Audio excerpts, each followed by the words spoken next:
Assalamualaikum warahmatullahi wabarakatuh. Selamat pagi semuanya. Apa kabarnya hari ini? Semoga selalu dalam kondisi sehat ya.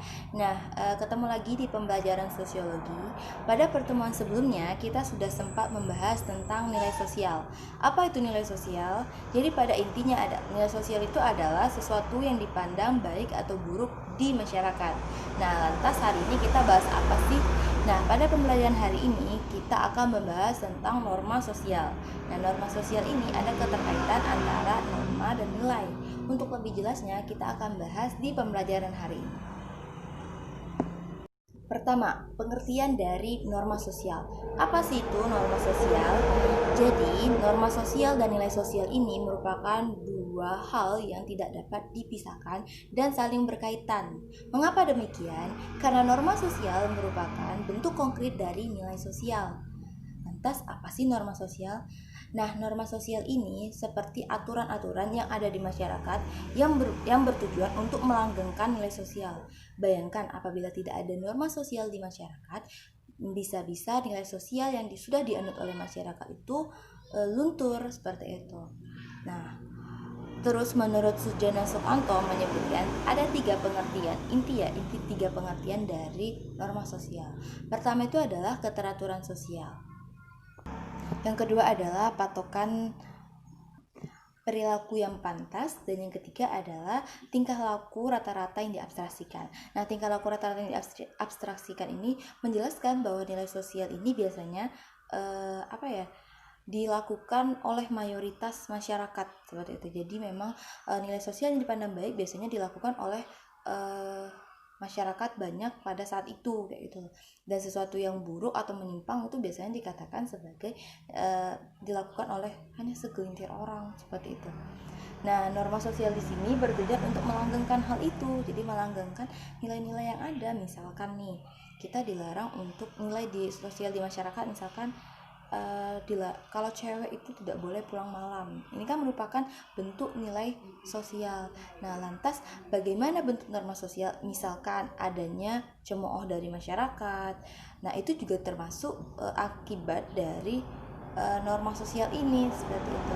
Dan aturan-aturan yang ada di masyarakat, misalkan ada beberapa tempat yang memang melarang misalkan pulang di kosan, atau itu misalkan pulang dilarang lewat dari jam 10 malam. Nah, ini kan bentuk dari norma sosial. Oke, selanjutnya kita akan masuk ke jenis-jenis dari norma sosial menurut sanksi dan daya ikatnya. Nah, jadi norma sosial ini dibagi menjadi 5 menurut sanksi dan daya ikatnya. Pertama itu adalah yang pertama yaitu usage atau cara berbuat. Yang kedua itu adalah folkways atau kebiasaan. Ketiga ini adalah kelakuan, tata kelakuan. Yang keempat ini ada adat istiadat, custom, dan hukum yaitu mores. Maksud saya laws. Jadi memang ada 5 ya tadi. Pertama yaitu adalah perbuatan, cara berbuat. Selanjutnya ada kebiasaan, ada tata kelakuan, ada adat istiadat, dan yang terakhir adalah hukum. Nah, hukum merupakan salah satu bentuk norma yang daya ikatnya sangat kuat karena sesuai dengan negara Indonesia, yaitu bukan negara hukum, jadi memang dia punya daya ikat yang sangat kuat kayak gitu. Oke, kita masuk ke jenis norma yang pertama, yaitu cara berbuat atau usage. Nah, norma yang ini merupakan salah satu jenis norma yang memiliki daya ikat yang rendah atau sanksinya itu termasuk rendah. Nah, salah satu contoh dari norma ini yaitu misalkan nih ada orang yang kita dilarang untuk makan sambil berdiri, terus atau makan sambil berderca. Itu merupakan salah satu jenis yang tidak boleh kayak itu. Salah satu bentuk dari norma ini adalah cemoohan, celaan yang ada di masyarakat. Kedua adalah folkways atau kebiasaan. Nah, folkways ini merupakan salah satu jenis norma yang tingkat sanksinya itu lebih tinggi daripada usage.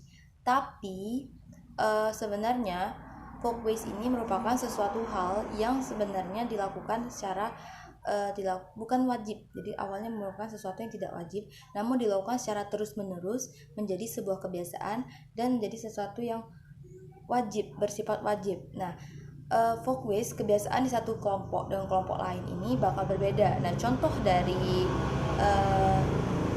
nilai yang ada itu misalkan menggunakan sendok dan garpu. Di beberapa kelompok lain mungkin itu merupakan sesuatu yang tidak wajib. Namun di beberapa kelompok ini biasanya kelompok yang memiliki strata di atas ya, memang ini merupakan sesuatu yang wajib dan mereka menganggap bahwa ini sesuatu yang sopan seperti itu.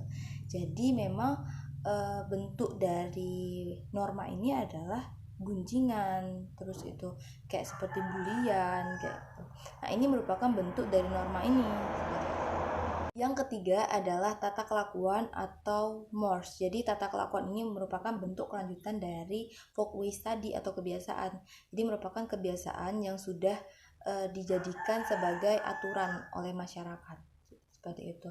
Jadi contohnya, jadi sebenarnya tidak jelas asal usulnya dari mana, tapi memang daya ikat dari mores ini lebih kuat daripada dua norma sebelumnya. Nah, salah satu contohnya misalkan kita menemukan kumpul kebo di suatu masyarakat atau di suatu desa, dan desa itu menganut bahwa jika menemukan hal yang semacam itu akan diarak keliling kampung. Jadi itu merupakan sebuah kebiasaan yang sudah dijadikan aturan oleh masyarakat. Oke, yang keempat adalah norma adat istiadat atau custom. Nah, kalau tadi tata kelakuan ini merupakan kelanjutan dari kebiasaan, tapi kalau misalkan adat istiadat ini merupakan kelanjutan dari tata kelakuan. Jadi norma adat istiadat ini merupakan tata kelakuan yang kekal dan terintegrasi ke dalam pola perilaku masyarakat.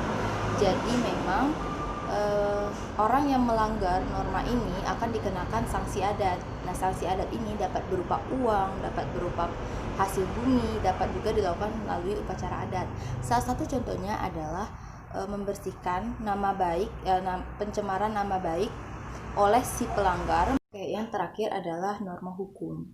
Nah, norma hukum ini merupakan tata kelakuan yang formal yang karena dibentuk oleh lembaga negara. Jadi dia dibentuk oleh lembaga negara dan menjadi aturan tertulis, sehingga penetapan jika orang itu melanggar norma ini melalui prosedur tertentu, bisa berupa denda, bisa berupa pidana penjara atau hukuman mati. Nah, seperti itu dia tadi penjelasan tentang jenis-jenis dari norma sosial berdasarkan daya ikat atau sanksinya. Nah, untuk lebih jelasnya, anak-anak bisa membaca di buku yang kalian pinjam di perpustakaan. So, itu hanya untuk memperjelas kalian tentang apa itu norma sosial. Tetap semangat, stay safe, stay healthy. Bye-bye. Assalamualaikum warahmatullahi wabarakatuh.